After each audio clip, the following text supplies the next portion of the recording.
ओम शांति। 14 जून 2021। बाबा के महावाक्य। मीठे बच्चे, पाप के साथ साथ तभी चल सकेंगे जब इस पुरानी दुनिया से बेहद का वैराग्य होगा। प्रश्न: भगवान समर्थ होते हुए भी उसके रचे हुए यज्ञ में विघ्न क्यों पड़ते हैं? उत्तर: क्योंकि रावण भगवान से भी तीखा है। ज़रूर जब उसका राज्य छीना जाएगा तो वह विघ्न डालेगा ही। शुरू से लेकर ड्रामा अनुसार इस यज्ञ में विघ्न पड़ते ही आए हैं, पड़ने ही हैं। हम पतित दुनिया से पावन दुनिया में ट्रांसफ़र हो रहे हैं तो ज़रूर पतित मनुष्य विघ्न डालेंगे। गीत ओ दूर के मुसाफिर। ओम शांति। मीठे मीठे रूहानी बच्चों ने गीत की लाइन सुनी। जैसे वेद शास्त्र आदि भक्ति मार्ग का रास्ता बताते हैं, वैसे गीत भी थोड़ा रास्ता बताते हैं। वह तो कुछ समझते नहीं। शास्त्रों की कथाएं आदि सुनना वह जैसे हैं कनरस। अब बच्चे जानते हैं दूर देश का मुसाफिर किसको कहा जाता है। आत्मा जानती है हम भी दूर के मुसाफिर हैं। हमारा घर शांति धाम है। मनुष्य इन बातों को नहीं समझे तो गोया कुछ नहीं समझे। बाप को ना जानने से सृष्टि चक्र को कोई नहीं जानते हैं। हाँ, यह आत्मा समझती है कि शिव बाबा कहते हैं मैं टेम्पररी जीव आत्मा बनता हूँ, तुम स्थायी जीव आत्मा हो। मैं सिर्फ संगम पर ही टेम्पररी जीव आत्मा हूँ, सो भी तुम्हारे मुआफिक नहीं बनता। मैं इस जीव में प्रवेश करता हूँ अपना परिचय देने, नहीं तो तुमको परिचय कैसे मिले। बाप ने समझाया है रूहानी बाप एक ही है जिसको शिव बाबा अथवा भगवान कहते हैं, दूसरा कोई नहीं जानते। इसमें पवित्रता का भी बंधन है। बड़े ते बड़ा बंधन है अपने को आत्मा समझना। जिस दूर के मुसाफिर पतित पावन को भक्त मार्ग में याद करते हैं, वह रूहानी बाप समझाते हैं कि मैं सबको ले चलूँगा, किसको भी छोड़ नहीं जाऊँगा। वापस तो सबको जाना है। प्रलय भी नहीं होनी है। भारत खंड तो रहता ही है। भारत खंड का कभी विनाश नहीं होता है। सतयुग आदि में सिर्फ भारत खंड ही रहता है। कल्प के संगम पर जब बाप आते हैं तो आदि सनातन देवी देवता धर्म स्थापन करना होता है। बाकी सब धर्म विनाश होने हैं। तुम भी आदि सनातन देवी देवता धर्म स्थापन करने में मदद कर रहे हो। तो गीत सुना, कहते हैं बाबा हमको भी साथ ले चलो। बाप कहते हैं ऐसे साथ में कोई चल ना सके जब तक पुरानी दुनिया से वैराग्य ना आए। नया मकान बनता है तो पुराने से दिल टूट जाती है। तुम भी जानते हो ये पुरानी दुनिया खत्म होनी है, अब नई दुनिया में चलना है। जब तक सतो प्रधान नहीं बनेंगे तब तक सतो प्रधान देवी देवता बन नहीं सकेंगे। इसलिए बाबा बार बार समझाते हैं अपने को आत्मा समझ, बाप को याद करते रहो। सदगति करने वाला दूर का मुसाफिर एक ही आया हुआ है। उनको दुनिया नहीं जानती, सर्वव्यापी कह दिया है। अभी तुम बच्चे नंबरवार पुरुषार्थ अनुसार जानते हो कि हम शिव बाबा की संतान हैं। आते भी हैं तो समझते हैं हम बाप दादा के पास जाते हैं तो यह फैमिली हो गई। यह है ईश्वरीय फैमिली। किसको बहुत बच्चे होते हैं तो बड़ी पलटन हो जाती है। शिव बाबा के बच्चे जो इतने बीके भाई बहन हैं, ये भी बड़ी पलटन हो जाती है।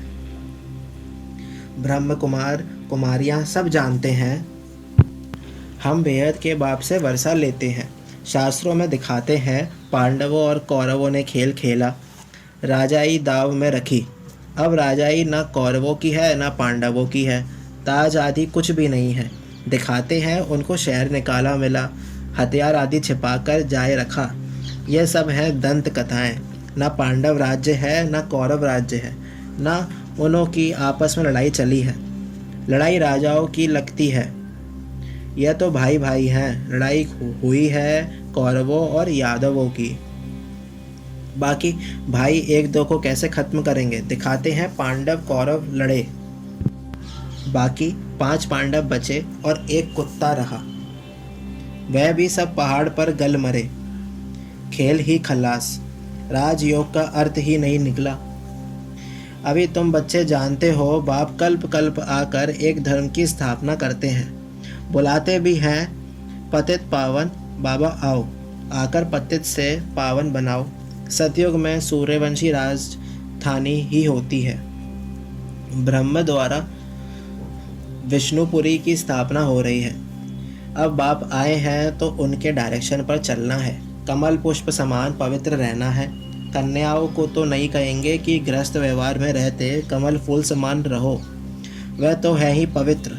यह गृहस्थियों के लिए कहा जाता है। कुमार और कुमारियों को तो शादी करनी ही नहीं चाहिए, नहीं तो वह भी गृहस्थी हो पड़ेंगे। कुछ गंधर्वी विवाह का नाम भी है। कन्या पर मार पड़ती है तो लाचारी हालत में गंधर्वी विवाह कराया जाता है। वास्तव में मार भी सहन करनी चाहिए, परंतु अधर कुमारी नहीं बनना चाहिए। बाल ब्रह्मचारी का नाम बहुत होता है। शादी की तो हाफ पार्टनर हो गए। कुमारों को कहा जाता है तुम तो पवित्र रहो। गृहस्थ व्यवहार वालों को कहा जाता है गृहस्थ व्यवहार में रहते कमल फूल के समान बनो। उन्हों को ही मेहनत होती है। शादी ना करने से बंधन नहीं रहेगा।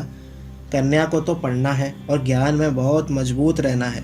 छोटी कुमारियाँ जो सगीर हैं उनको तो हम ले नहीं सकते, वह अपने घर में रहकर पढ़ सकती हैं।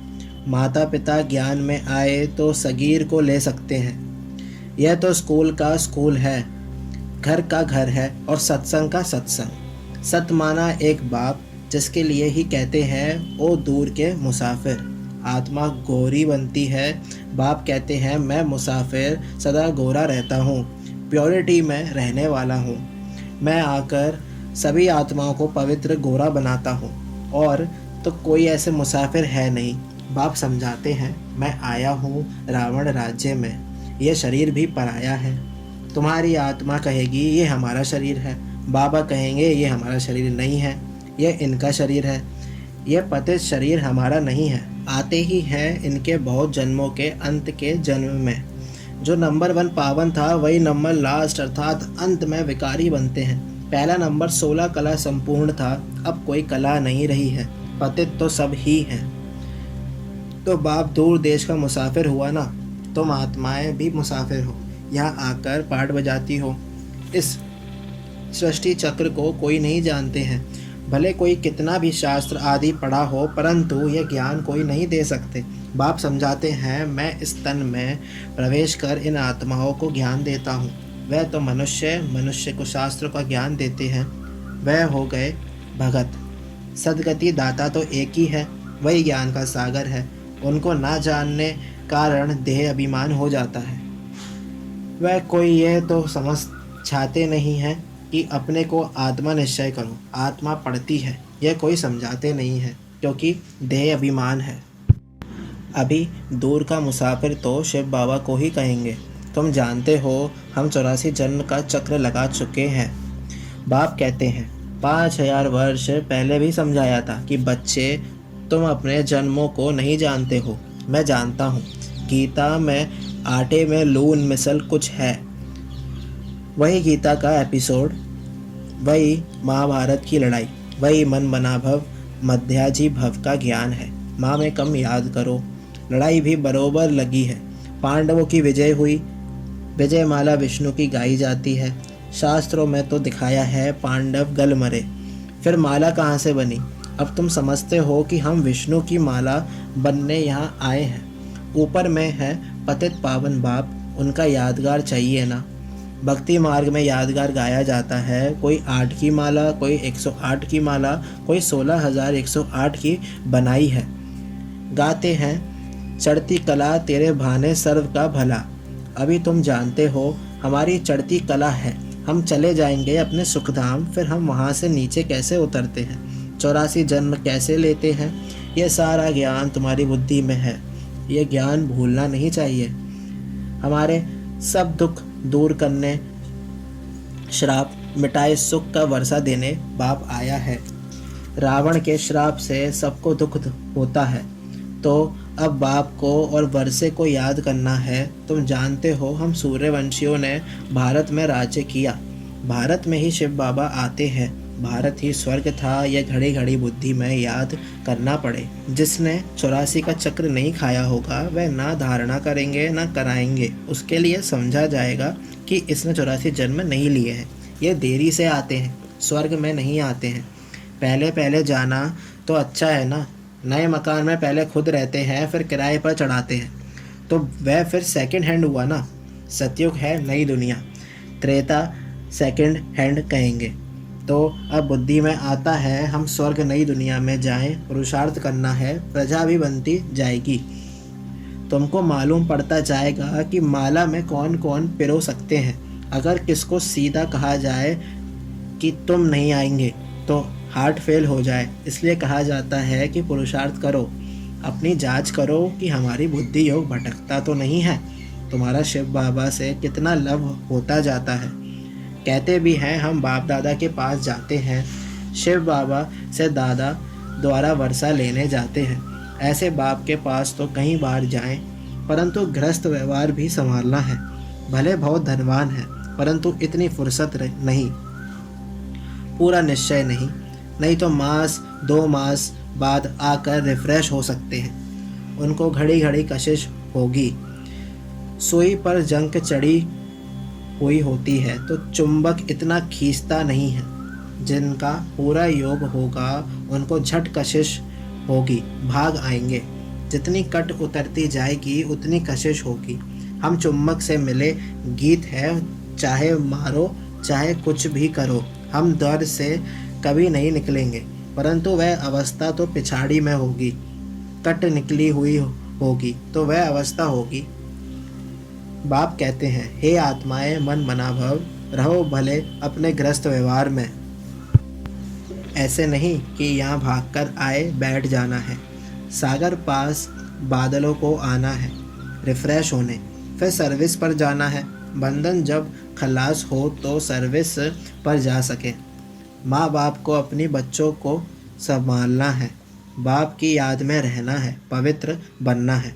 बाप ने समझाया है अनेक प्रकार के विघ्न ज्ञान यज्ञ में पढ़ते हैं। कहते हैं ईश्वर तो समर्थ है, फिर विघ्न क्यों? मनुष्य को पता ही नहीं है रावण भगवान से भी तीखा है। उनकी राजाई छीनी जाती है तो अनेक प्रकार के विघ्न पड़ते रहते हैं। ड्रामा प्ले अनुसार फिर भी विघ्न पड़ेंगे। शुरुआत से लेकर पतितों के विघ्न पड़ते हैं। शास्त्रों में भी लिख दिया है। कृष्ण को 16,108 पटरानियाँ थी, सर्प ने डसा, राम की सीता चुराई गई। अब रावण स्वर्ग में कहाँ से आए? झूठ तो बहुत है। कहते हैं विकार बिगर बच्चे कैसे होंगे? उनको पता ही नहीं, जो वर्षा लेने वाले होंगे वही आकर समझेंगे। तो इस ज्ञान यज्ञ में असुरों के विघ्न पड़ते हैं। पतित को असुर कहा जाता है ही रावण संप्रदाय। अभी तुम संगम पर हो। रावण राज्य से किनारा कर लिया है, फिर भी कुछ लैस आती है। ये बुद्धि में ज्ञान है कि हम जा रहे हैं, बैठे तो यहाँ ही हैं। बुद्धि में ज्ञान है, बैठे यहाँ हो, परंतु उनसे जैसे तुमको वैराग्य है। ये छी दुनिया कब्रिस्तान बननी है। भिन्न भिन्न पॉइंट्स से समझाया जाता है, वास्तव में तो एक ही पॉइंट है, मन मना भव। कितनों की चिट्ठियाँ आती हैं, बाबा हम बांदेली हैं। एक द्रौपदी तो नहीं है, हजारों हो जाएंगी। अभी तुम पतित दुनिया से पावन दुनिया में ट्रांसफ़र हो रहे हो। जो कल्प पहले फूल बने होंगे वही निकलेंगे। गॉर्डन ऑफ अल्लाह की यहाँ स्थापना होगी। कोई कोई तो ऐसे अच्छे अच्छे फूल होते हैं जो देखने से ही आराम आ जाता है। नाम ही है किंग ऑफ फॉलोअर्स। 5 रोज से रखा हो तो भी खिला रहेगा, खुशबू फैलती रहेगी। यहाँ भी जो बाप को याद करते हैं और याद दिलाते हैं उनकी खुशबू फैलती है, सदैव खुश रहते हैं। ऐसे मीठे मीठे बच्चों को देख बाप हर्षित होते हैं। उन्हों के आगे बाबा की ज्ञान डांस अच्छी होती है। अच्छा, मीठे मीठे सिकिल दे बच्चों प्रति माता पिता बाप दादा का याद प्यार और गुड मॉर्निंग। रूहानी बाप की रूहानी बच्चों को नमस्ते। हम रूहानी बच्चों की रूहानी बाप दादा माता पिता को नमस्ते। शुक्रिया बाबा, शुक्रिया। धारणा के लिए मुख्य सार। फर्स्ट पॉइंट, ज्ञान और योग में मजबूत बनना है। अगर कोई बंधन नहीं है तो बंधनों में जानबूझकर फंसना नहीं है, बाल ब्रह्मचारी होकर रहना है। सेकंड पॉइंट, अभी हमारी चढ़ती कला है। बाबा हमारे सब दुख दूर करने, श्राप मिटाए, वर्षा देने आए हैं। बाप और वर्षे को याद कर अपार खुशी में रहना है। जांच करनी है कि हमारा बुद्धि योग कहाँ भटकता तो नहीं। वरदान, स्वमान में स्थित रह देह अभिमान को समाप्त करने वाले सफलता मूर्त भव। जो बच्चे स्वमान में स्थित रहते हैं वही बाप के हर फरमान का सहज ही पालन कर सकते हैं। स्वमान भिन्न भिन्न प्रकार के देह अभिमान को समाप्त कर देता है, लेकिन जब स्वमान से स्व शब्द भूल जाता है और मान शान में आ जाते हो तो एक शब्द की गलती से अनेक गलतियां होने लगती हैं। इसलिए मेहनत ज़्यादा और प्रत्यक्ष फल कम मिलता है। लेकिन सदा स्वमान में स्थित रहो तो पुरुषार्थ व सेवा में सहज ही सफलता मूर्त बन जाएंगे। स्लोगन, तपस्या करनी है तो समय को बचाओ, बहाना नहीं दो। ओम शांति।